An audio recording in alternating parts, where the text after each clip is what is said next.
అయితే ఫౌండేషన్ దగ్గరలో అయితే ఇక్కడ కొన్ని ఫ్రూట్స్ అయితే తీసుకున్నామండి. జామ పండ్లు 1 కేజీ, గ్రేప్స్ అయితే 1 కేజీ, అలానే రేగి పండ్లు ఉన్నాయండి. అవైతే 2 ప్యాకెట్స్ అయితే తీసుకున్నాము. రేగి పండ్స్ అయితే ఇక్కడే తోటలు అయితే అమ్ముతున్నారండి. టేస్ట్ కూడా చాలా బాగున్నాయి, న్యాచురల్గానే ఫ్రెష్గా అయితే ఉన్నాయి. అవైతే తినుకుంటూ అయితే వెళ్తున్నామండి ఫౌండేషన్కి. నిన్న ఫుల్ రెయిన్ అండి. ఈరోజు కూడా ట్విస్ట్ మీద ట్విస్ట్ అయితే జరిగిందండి. ముందు ముందు చూడండి, మీకే అర్థమవుతుంది.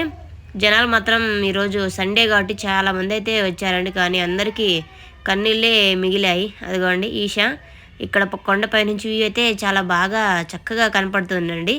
మేము లాస్ట్ టైం వెళ్ళామండి.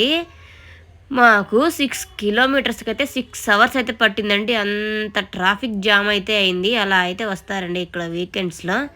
మామూలు టైంలో అయితే బాగా చూసుకోవచ్చండి. ఇప్పుడు వర్షాల కారణంగా అయితే అంతా బాగానే ఉంటుందండి. కానీ లేజర్ లైట్ షో మాత్రమే చూడలేకపోతున్నాము. మేము దానికోసమే 2 టైమ్స్ వస్తే 2 టైమ్స్ అయితే మాకు కన్నీళ్ళే మిగిలాయండి. అలా జరిగిందండి ఈషా ఫౌండేషన్ మా జర్నీ.